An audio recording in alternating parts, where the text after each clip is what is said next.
चाचा हर रात चाची से मसाज करवाकर सोते थे। जब तक चाची मसाज ना करती चाचा को नींद नहीं आती। एक दिन चाची को शादी पर जाना था।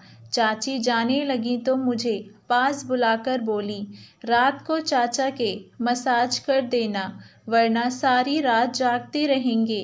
रात हुई तो मैं सर ढककर चाचा को मसाज करने चली गई। अभी 15 मिनट ही हुए थे कि मेरे होश उड़ गए। चाचा ने मेरे साथ मेरी चाची मुझे बोलकर गई थी कि चाचा का ख्याल रखना। साथ ही मुझे वो काम करने के लिए भी कहकर गई थी। मैंने वही काम किया था। अचानक से ही कुछ बुरा हो गया। अब मैं परेशान थी कि चाची वापस आएंगी तो उनको क्या जवाब दूंगी। वो कहेंगी कि मैंने तो तुझे चाचा का ख्याल रखने के लिए कहा था और तूने ये सब कुछ क्या कर डाला। मुझे खुद ही पता नहीं चला ये सब कैसे हो गया और इसमें मेरा क्या कसूर था। ये सब खुद ही हुआ था। मेरे चाचा बड़े ही अजीब तरह के इंसान थे। ये हमेशा ही गुस्सा करते रहते थे। मेरी जो पहली चाची थी यानी चाचा की पहली बीवी, वो बहुत अच्छी औरत थी और उनसे मेरे चाचा को औलाद ना हुई तो चाचा ने कहा कि इससे तो मुझे औलाद नहीं हो रही है, तो उन्होंने दूसरी शादी कर ली। लेकिन दूसरी बीवी से भी मेरे चाचा को औलाद ना हुई। चाचा सबको कहते थे कि सारी बांझ औरतें मेरे ही नसीब में लिखी हैं। मेरी उनसे शादी हो जाती है। चाचा ने दूसरी औरत को भी छोड़ दिया। वो बेचारी बड़ी अच्छी थी। उन्होंने कहा कि मुझे नहीं छोड़ना, मेरे आगे पीछे कोई नहीं है। लेकिन चाचा ने कहा कि मैं तुझे रखकर क्या करूँगा, तेरा मुझे क्या फ़ायदा है। जबकि उन्होंने इस औरत के साथ 5 साल गुजारे थे और 5 साल में ही वो इतनी ज़्यादा बूढ़ी लगने लगी थी। जब शादी हुई तो काफ़ी खूबसूरत थी। पता नहीं मेरे चाचा औरतों के साथ ऐसा क्या करते थे, उसकी हालत ऐसी हो जाती थी। मेरे चाचा ने तीसरी शादी कर ली थी। मेरे माँ बाप इस दुनिया से चले गए थे और मैं अपने चाचा के साथ रहने के लिए आ गई थी। अगर मेरे बाबा जिंदा होते तो वो मुझे कभी भी यहाँ रहने के लिए नहीं भेजते। जब चाचा ने घर अलग किया तो वो बहुत ज़्यादा अमीर हो गए। उन्होंने बहुत अच्छा घर बनाया था। उनके घर में टीवी, फ्रिज, एसी सब कुछ था। हम लोग ज़रा गरीब थे। मेरा भी दिल करता था कि मैं अपने चाचा के घर पर जाकर रहूं, बड़े टीवी पर सीरियल देखूं और फ्रिज से ठंडा पानी निकाल कर पीऊं। गर्मियों में एसी के मजे लूं, आराम से सो सकूं। लेकिन मेरे बाबा मुझे जाने नहीं देते थे। अगर कभी जाते भी तो मुझे अपने साथ ले जाते और अपने साथ ही वापस ले आते।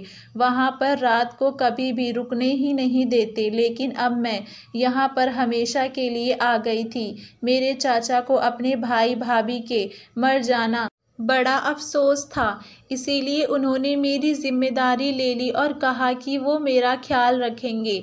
ये जो मेरी तीसरी वाली चाची थी ये भी बहुत मासूम थी। चाचा कहते थे कि मेरे नसीब में सारी की सारी ऐसी औरतें आती हैं जो बच्चा पैदा नहीं कर सकती। लेकिन दरअसल उनके नसीब में ऐसी औरत आई थी जो बहुत ही ज़्यादा शरीफ और मासूम होती थी। ये चाची भी बहुत अच्छी थी। मेरे चाचा मेरी चाची से बहुत ज़्यादा सेवा करवाते थे। पूरा दिन उसकी कोई ना कोई फरमाइश होती। बिन मौसम की चीज़ें पकड़ते, कभी कहते पकौड़े बना दो, कभी कहते चाय बना दो और मुश्किल से मुश्किल खाना बनवाते रहते थे। मुझे कहते थे कि तुम भी खाया पिया करो, ऐश किया करो, काम करने की कोई ज़रूरत नहीं है। वैसे घर के काम करने के लिए चाचा ने नौकर रखे हुए थे, लेकिन खाना पकाने की सारी जिम्मेदारी मेरी चाची पर ही थी। मैं उनकी मदद किया करती थी, पर मेरे चाचा कहते थे कि कोई ज़रूरत नहीं है तुम्हें काम करने की। अगर तुमने काम किया तो मैं भगवान के यहाँ जाकर अपने भाई को क्या मुँह दिखाऊंगा। चाचा को मुझे बहुत मोहब्बत थी। उनको एक बार किसी आदमी ने कहा कि तुम्हारी तो तीसरी बीवी से भी औलाद नहीं हो रही है, इसका मतलब कि शायद तुम्हारे अंदर ही कुछ गड़बड़ है। उन्होंने कहा कि मेरे अंदर कोई गड़बड़ नहीं है, बस मेरे नसीब में औलाद ही नहीं है। लेकिन अब मुझे औलाद नहीं चाहिए। मेरी तीसरी बीवी माँ बन सकती है, पर मैं बच्चा पैदा नहीं करना चाहता। कहाँ बुढ़ापे में बच्चा उठाकर फेंक दूंगा। बच्चे को तो 1000 काम होते हैं। अब तो मेरी अपनी दवाइयाँ खाने की उम्र आ गई है और मैं इसके लिए दूध और सामान कैसे लाता फिरूंगा।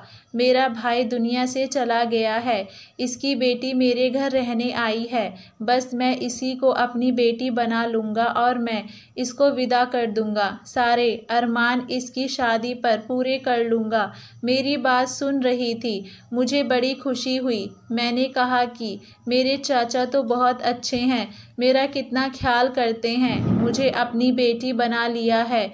मेरे चाचा मेरी चाची से बहुत ही ज़्यादा काम करवाते थे, रोज़ रात उनसे मसाज भी करवाते थे, जबकि काम बड़ा मुश्किल होता था। मेरी चाची चाचा के ऊपर खड़ी हो जाती और पैरों के साथ उनकी कमर और टांगों को दबाया करती थी। उनका इतना ज़्यादा वजन नहीं था, शायद वो सिर्फ 40 किलो की ही होंगी। चाचा 1-2 घंटे तक चाची से मसाज करवाते रहते थे, यहाँ तक कि जब चाची वापस आती तो खुद थक जाती थी। चाचा की एक बड़ी अजीब हरकत थी, वो कभी कभी चाची को कमरे से बाहर निकलने देते और कहते थे कि मुझे अकेले सोने की आदत है। वो खुद अपने कमरे में सोते, चाची दूसरे कमरे में सोया करती थी, लेकिन कभी कभी चाची उनके कमरे में भी सो जाती थी। मेरे लिए अलग से कमरा था, वहाँ पर एसी भी लगा हुआ था।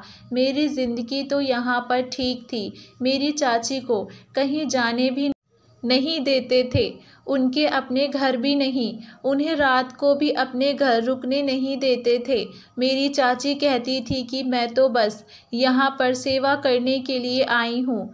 अमीर बंदा है, इसके पास पैसे हैं, हम लोग गरीब थे, माँ बाप ने पैसा देकर शादी कर दी, वरना मेरी तो ये पहली शादी है। चाची मुझसे अपना दुख सुख बांटा करती थी, लेकिन चाचा से बहुत ज़्यादा डरती भी थी। जैसे ही किसी आहट की आवाज़ आती तो चाची चुप हो जाती और मुझे बार बार कहती कि किसी को कुछ ना बताना, मैंने तुमसे ये बात की थी। मैं भी कहती कि नहीं बताऊंगी, मुझे बताकर क्या मिलना था।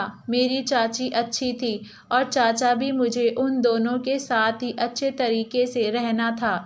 मुझे एक दूसरे में फूट डालने की क्या ज़रूरत थी। मेरी चाची ने मुझे बताया कि उनका बाप बहुत ज़्यादा बीमार है, बिस्तर पर पड़ा है, तबीयत बहुत ख़राब है, लेकिन तुम्हारे चाचा जाने नहीं देते।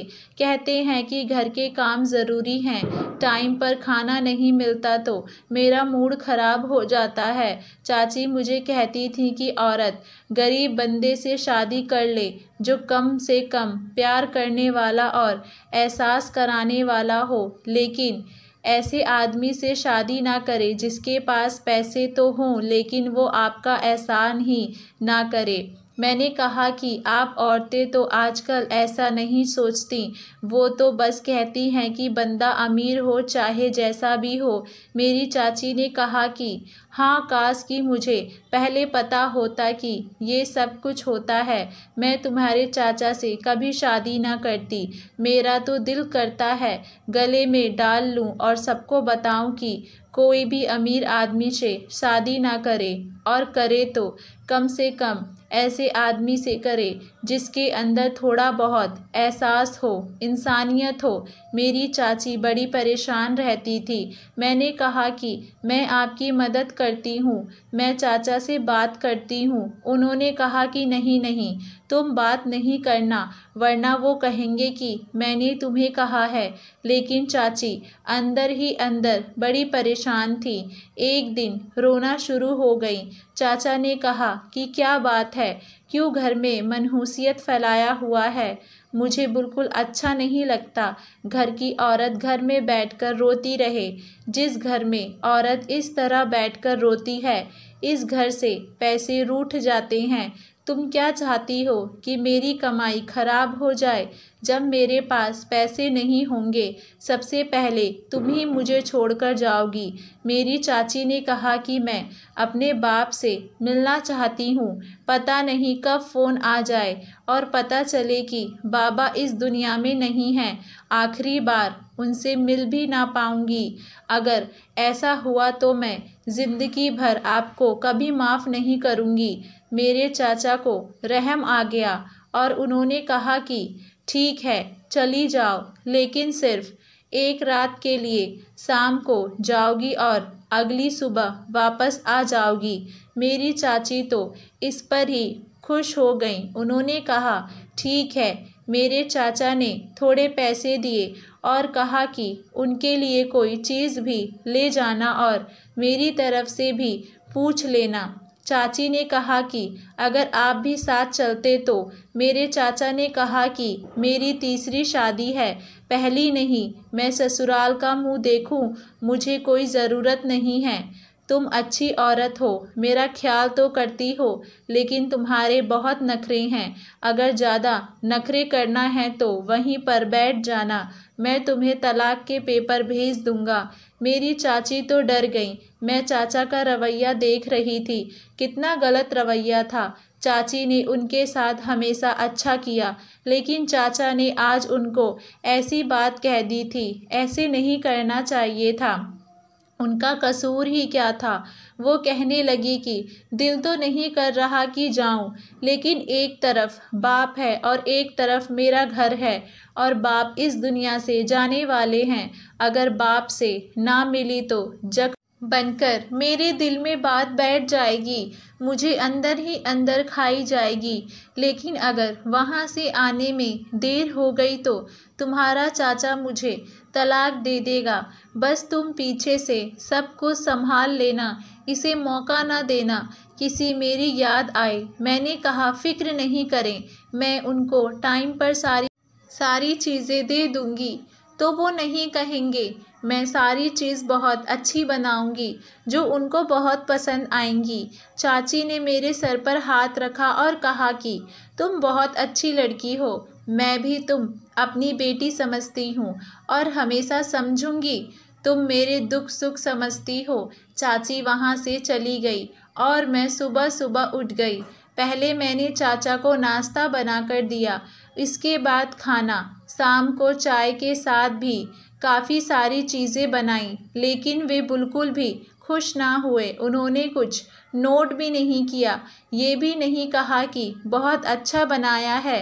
वैसे तो वे मुझसे इतना प्यार करते थे, लेकिन इस मामले में उनकी ज़ुबान से एक लफ्ज़ भी नहीं निकलता, क्योंकि शायद उनको औरतों की तारीफ़ करने की आदत ही नहीं थी। नहीं तो मेरी चाची भी बहुत अच्छा खाना बनाती थी, लेकिन उन्होंने कभी तारीफ़ के दो बोल नहीं बोले थे, बल्कि हमेशा ही कहते थे इससे भी अच्छा बन जाता अगर तुम थोड़ी मेहनत कर लेती तो।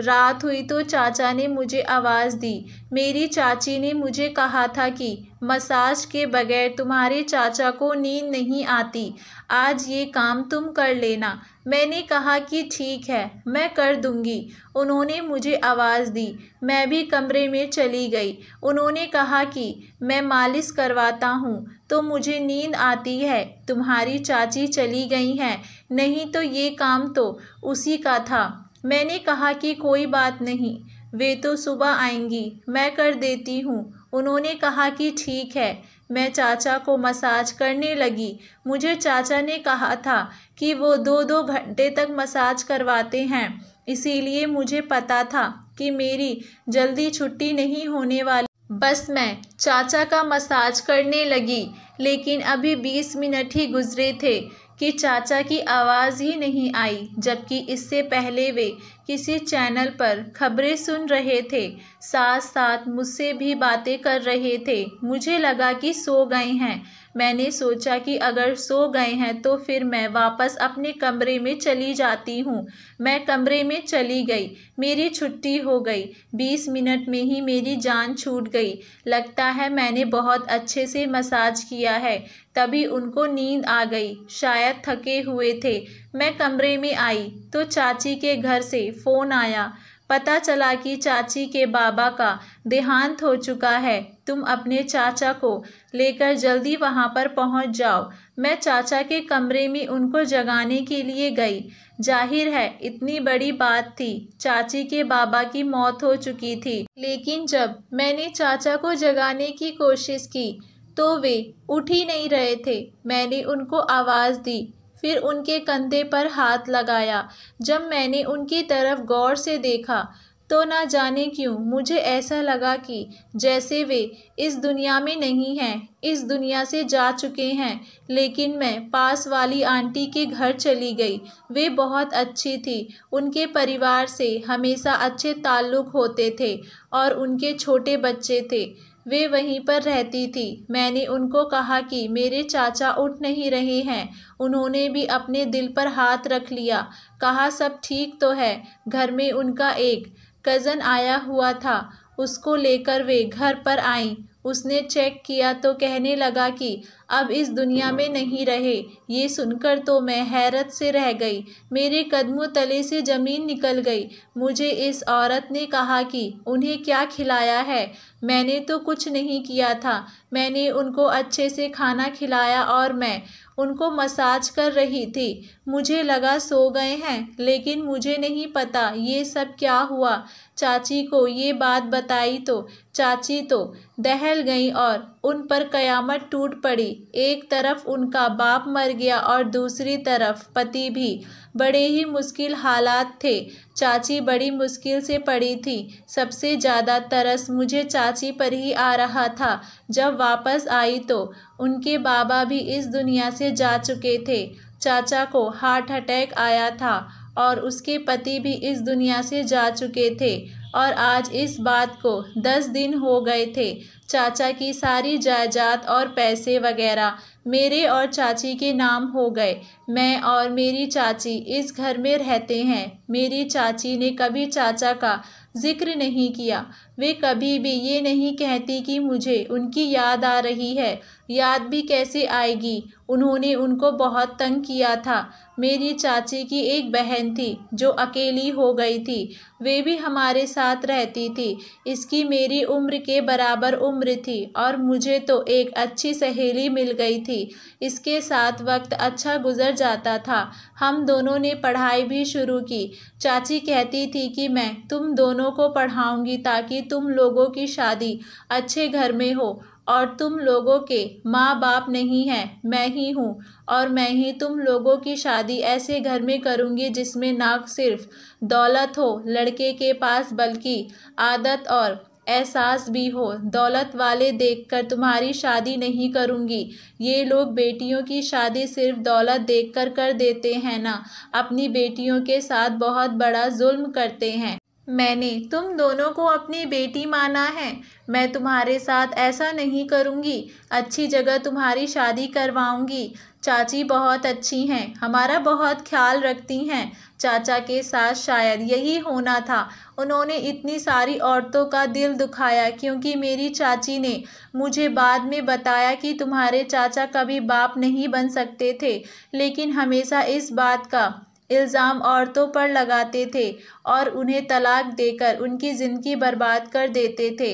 तभी तो वे इस दुनिया से चले गए। अभी भी उसके साथ अच्छा ही हुआ है कि वे नींद में अपनी जान खो बैठे, नहीं तो ऐसे लोगों का इल्ज़ाम अच्छा नहीं होता और दुनिया तमाशा देखती है। धन्यवाद दोस्तों, आपको हमारी कहानी कैसी लगी हमें नीचे कमेंट में बताएं।